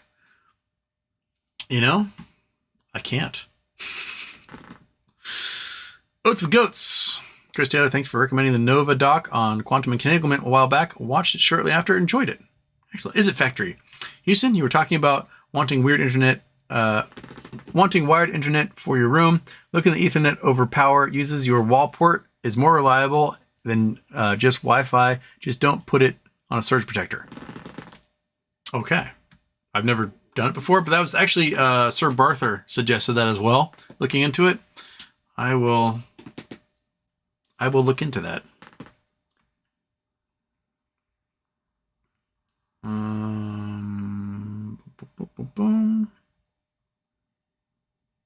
Chris Taylor, I'm a Battlefield head. Any others in the chat? Wake Island all day long. Oh, Battlefield, the video game. That's what I'm talking about. Dan BBY, he's never been to Dry Falls. Just learned about it yesterday. Dry Falls are rad. We talked about Dry Falls because we talked about the Scablands. Here we go. Oh, I gotta leave the stupid Eye of Africa. Get the fuck out of here. Okay. Come on, go north. Dry Falls. Out here in the coulees. So we've talked about Lake Missoula, right? The river system here fills up the Missoula Valley and the preceding valleys. When the glaciers come down and this glacier blocked off the river, blocked off the drainage, created this huge lake out here in Montana. And then every few thousand years, the water pressure builds up so great, it breaks the dam and it flows through and absolutely smashes like crazy. Uh-oh, am I freezing again? You bastard. Oh, it says I'm not receiving very much data, but it looks like my picture's still coming through. And then flows through Washington, and you can see the remnants of these huge flows of water come down. Like, look at these things, right? I'm going to turn off the roads because the roads are in the way. There we go. So you can see the remnants of these things. And these little left behind lakes, these are little coulees. These are little ancient canyons that were formed. And out here, you have Grand Coulee Dam, one of the largest dams in the world. And this is the Grand Coulee. And at the edge of the Grand Coulee is Dry Falls, which is here. And Dry Falls is where there was like a 900-foot waterfall that was several miles wide, and the water was traveling, the water was like a mile deep, traveling at like 100 miles an hour. Absolutely just shredding everything.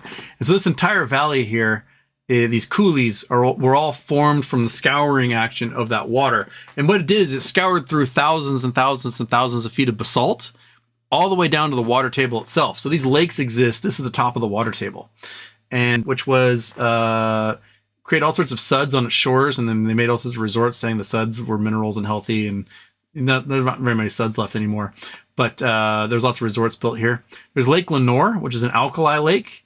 And this is a really cool lake. If you look up Lake Lenore magnesium, and you will see after World War II, they disposed of all this magnesium. They know what to do with it. So they're like, oh, let's push it off the 1,000-foot cliffs into Lake Lenore and watch it explode. Really great videos of that. There's Blue Lake up here. This is, there's a really cool little trailer park here. And my best friends have a trailer in this trailer park. And we come here every summer and we hang out at Blue Lake and go water skiing and climb the cliffs and jump off the cliffs and have a great time.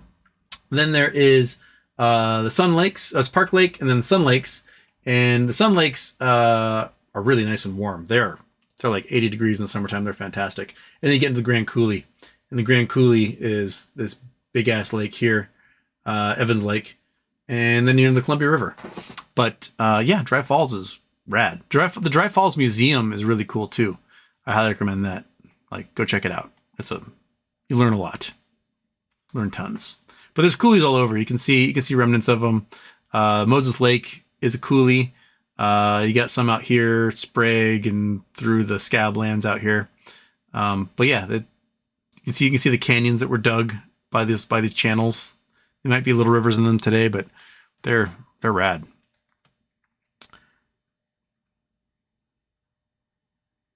Lobi, Louboutin. Thank you. There's Louboutin. Not Louis Vuitton, but Louboutin. Thank you, Lobi. The lizard people there. Revenge of the lizard people. One day dystopian societies will make monuments to platinum. Why not?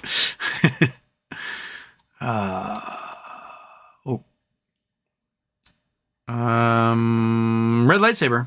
If some patriot were to try and devalue Trump's properties after being seized, would that help or hurt Trump? I'm not sure. Because, like, if you devalue it and he can't pay, there's other methods for them to through the court system to try and, like, extradite money from him from Florida, from elsewhere. But Florida has the rules you can't, like, take people's property for civil things. So that's why they were trying to list the ownership as being Florida, which might result in the lawyers for Trump getting sanctioned or losing their law license. They're already in trouble for the stuff that happened at Bedminster. I don't know if you read about that. So the lawyer for Trump in this thing, the lawsuit in New York where he now owes $300+ million. She was a member of Bedminster Club, and a young woman was being sexually harassed and assaulted by her manager at the club. And so she got a lawyer to sue the club. And one of the members, this lawyer for Trump, she's like, "Hey, I'm a lawyer. I can help you out." She's like, "Really? Yeah, like we can be friends and we can do this." And so what you need to do is you should fire your lawyer and then you'll hire me and I will take care of this. And the girl's like, "Okay." So she fired her lawyer, and then that lady was like, "Psych, I'm not doing anything for you." And she missed filing dates and whatever. So now the poor woman who was assaulted is suing Trump's lawyer. And probably going to win because she's got all sorts of phone calls and texts and written stuff promising that this lady was going to help her, even though it was a conflict of interest because she represented Trump, who owned the property. And so she might be losing her law license as a result of that. But she also lied to the courts in their filings, claiming that all these properties in New York actually have Florida addresses and you can't take them.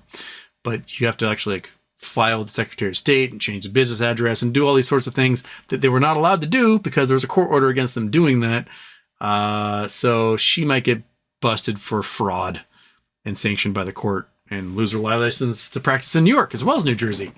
So, yeah, interesting stuff. Batcat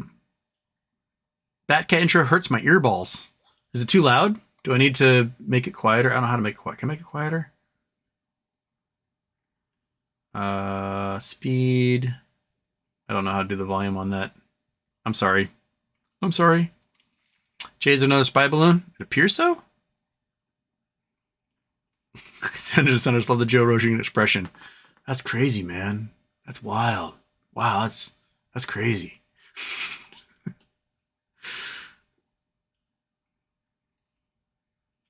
Juice Miami, Louboutin, trademark infringement by Trump sneakers. Can't believe I just typed that.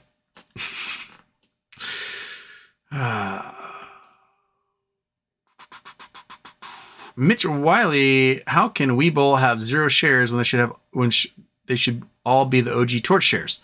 Because they lent them out to everybody, whether you gave them permission or not. That appears to be what happened.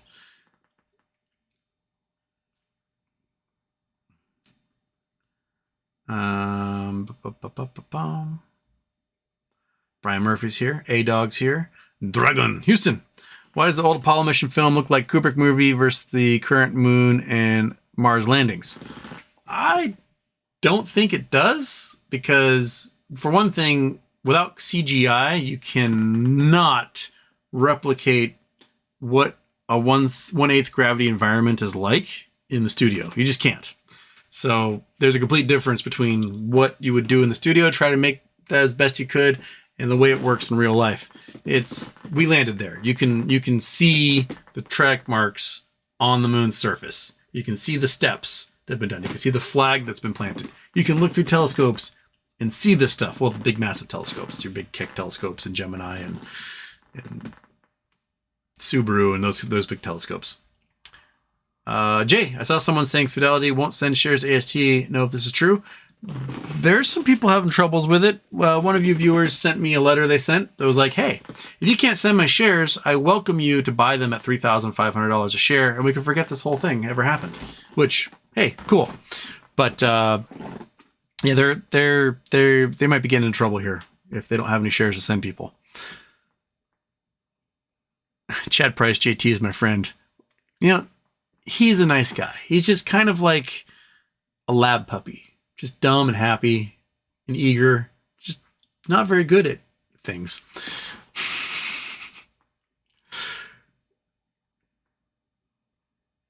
Chad Price. Oh, you're in Laramie? JT's my friend. So you know exactly what I'm talking about. Got to go to Born in a Barn is the best in Laramie. Noted. Born in a Barn. All right. Turkish. I bet this JT would be a cool dude to smirk some bool. Probably. JT, do you like the stonk?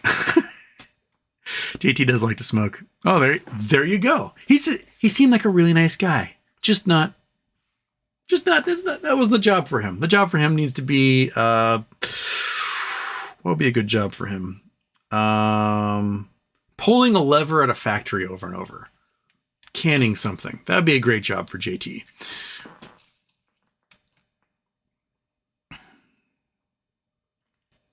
The bead collection is getting big. Well, I got sent a whole bunch for Mardi Gras. So yeah, the beads got loaded over there. Broken Arrow, what do you think Uzi's intentions are? Did he actually relocate to Nova Scotia as CFO CEO? Apparently. Yeah, apparently. But beyond that, I can't talk about much more until the 1st of April. So we can talk about the public stuff, but not the things that aren't public. Not until 1st of April. Steve King, Fidelity sent mine over to AST. It really seems to be luck of the draw who you get. Yeah. Chat is French for cat. Noted. JT falling upwards. Exactly. failing upwards. Low B, heard you mention Sturgis. I have a friend whose uncle owned a hot dog stand there. We called it See Our Weenies. Pettifree. Thomas Pettifree. Yes. Sears just sold distribution center for $137 million in Illinois. To who? That'd be interesting, wouldn't it? A Chinese company making EV batteries. There you go.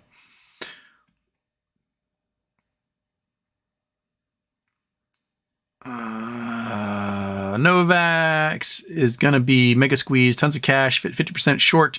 Plus, they just settled suit for company. They also went 50% this week, so that's some good play there. Penetron Johnson, that's a hell of a name. Can you check into AST now Equinity selling 50% of its ownership to Evergreen Coast Capital Corp, who is owned by Elliott Investment Management, the 5th largest, most profitable hedge fund in history? I can check into it. I didn't know about that. Green Cran, DRSG America, Teddy Moas. My search for Goshen is bring up company in California. All right. Utopia, thank you. You're welcome. Penetron Johnson, 4 business days after Elliott Hedge Fund buys 50% of AST NextBridge, is asked to send out an email to shareholders asking them to transfer all their shares to HG Intermediary Accounting Company. I had not heard that either. Interesting. Very interesting.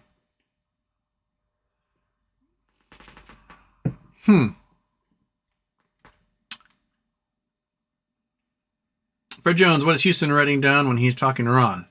I was writing down the name of the charity. That I asked him to select a charity for Charity Tuesday, and he selected Children with Diabetes. And hopefully that one's listed with YouTube. If not, we'll find a similar one. He's okay with that. Any update on the Canadian family that moved to Russia? As far as I know, they're still stuck there with no money, no home, no food. So, learning lessons the hard way.